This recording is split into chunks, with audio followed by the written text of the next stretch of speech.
پشتون خصوصاً مسعود قبائل میں اس کی بڑی پذیرائی ہوئی ہے۔ منظور پشتون نے صرف یہی کہا کہ علاقے سے چیک پوسٹیں ختم کی جائے یا ماورائے عدالت جو قتل مقاتلے ہے اس کا خاتمہ ہو۔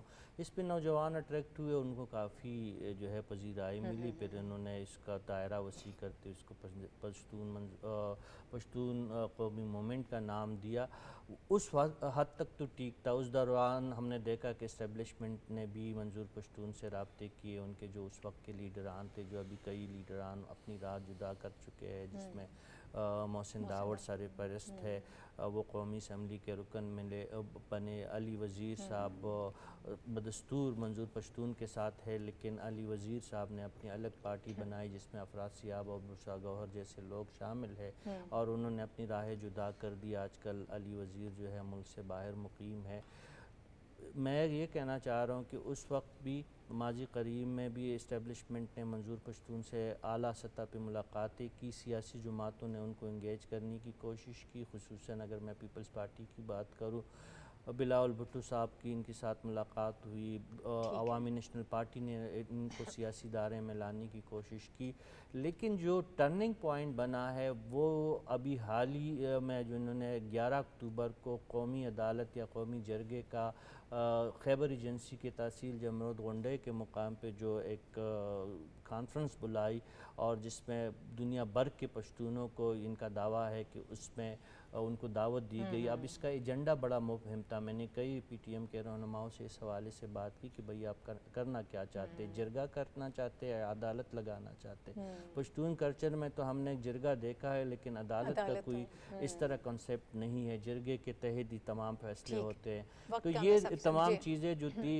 یہ محرکات بنی، اور جو ریاست کو بری بات لگی کہ افغانستان کی طرف سے خصوصاً طالبان نے ان کے حق میں جو ہے ٹی ٹی پی نے ان کے حق میں اعلامیہ جاری کی، اور ایک ہفتے تک خیبر ایجنسی میں جنگ بندی کا بھی انہوں نے اعلان کیا۔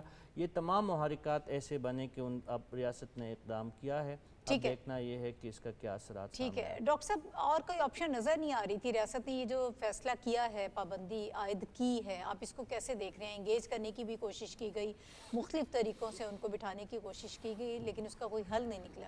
ناہید، یہ اسی گریٹر منصوبے کا حصہ ہے جو ابھی تھوڑی دیر پہلے ہم ڈسکس کر چکے ہیں۔ اس میں افغانستان اور وہ ساری قوتیں شریک ہیں جو ڈیسٹیبلائز بھی کرنا چاہتی ہیں اور خطے میں ترقی کا عمل وہ روکنا چاہتی ہیں۔ اب اس میں میں نے گزارش کی تھی، میں تو 1 مہینے سے اس موضوع پہ بات کر رہا ہوں، مجھے خوشی ہے کہ آج سب لوگ اس پہ بات کر رہے ہیں۔ تو انہوں نے دراصل ایک دفعہ پھر وہ عمل شروع کرنے کی کوشش کی جس سے یعنی سرحدوں کی یوں سمجھے کہ تقدس پامال ہو سکتا ہے۔ آپ یہ دیکھیں کہ جو ANP ہے وہ خیبر پختونخوا کے لوگوں کی نمائندہ جماعت ہے، اور آج اس کی قیادت ایوان صدر میں موجود تھی، اور سب کے ساتھ انہوں نے قومی ترانہ بھی پڑھا اور قومی سالمیت کی بات بھی کی۔ لیکن یہ لوگ افغانستان سے، جیسے بتایا گیا، خطے کے دیگر حصوں سے بلا کے اب کہہ یہ رہے ہیں کہ ہمیں کون کون جو لوگ ہیں وہ نقصان پہنچا رہا ہے، ہم ان کے خلاف لڑیں گے، اور ان کی تائید میں لندن سے الطاف حسین جیسے لوگ بھی کھڑے ہو گئے۔ تو دراصل یہ ایک الارمنگ سچویشن تھی، اور میرے خیال میں یقیناً ایسی اطلاعات ہوں گی کہ اس کے نتیجے میں ایک نیا فساد جنم لے سکتا ہے۔ ٹھیک ہے شانیلا، مزید کیا اقدامات کیے جا سکتے ہیں ہمارے لوکل کمیونٹی کو، یوتھ کو انگیج کرنے کے لیے، تاکہ اس قسم کی صورتحال سے بچا جا سکے؟ لیکن ناہید، اس کا حل یہی ہے انگیجمنٹ، ڈائیلاگ اور اس کے بعد ڈیولپمنٹ۔ جب فاٹا کا مرجر ہوا تھا اور وہاں پہ ڈیولپمنٹ کی ایکٹیویٹیز ہونی سٹارٹ ہوئی تھی تو لوگ بہت خوش ہوئے تھے کہ یہاں پہ کاروباری ایکٹیویٹیز ہوں گی، ہم اپنے بزنس کریں گے۔ نوجوان بڑے خوش تھے کہ چلو جی یونیورسٹیاں بنیں گی، کالج بنیں گے، ہم پڑھیں گے۔ اس کے بعد پھر وہ جو حکومت آگے PTI کی، پھر آپ 40,000 طالبان وہاں سے لے کے آگے ہیں، ادھر ان کو بسانا شروع کر دیا، پھر وہاں پہ ساری جو ایکٹیویٹیز تھی ختم ہوگی۔ اسی کے اندر سے یہ PTM پھر نکل آئی، اور اس نے پھر برین واشنگ جو تھی ان پختونوں کی سٹارٹ کر دی گئی تھی۔ ابھی بھی یہ ہے کہ جب آپ وہاں پہ کاروباری ایکٹیویٹیز ہوں گی نا، تو جو دکاندار ہے جب اس کا بزنس چل رہا ہوگا تو وہ کبھی بھی جا کے دکانیں بند کر کے نہ ان کے جرگوں میں شامل ہوگا، اور نہ وہ چاہے گا کہ ہم روز روز کسی ہڑتال کے اندر جائیں۔ نوجوان کے ہاتھ میں اگر کتاب ہوگی، لیپ ٹاپ ہوگا، تو اس کا ذہن بھی یہ ہوگا کہ میں نے پڑھنا ہے، میں نے ڈاکٹر بننا ہے، میں نے انجینئر بننا ہے، یا میں نے ملک کے لیے کچھ کام کرنا ہے۔ تو ہمیں ان کی محرومیاں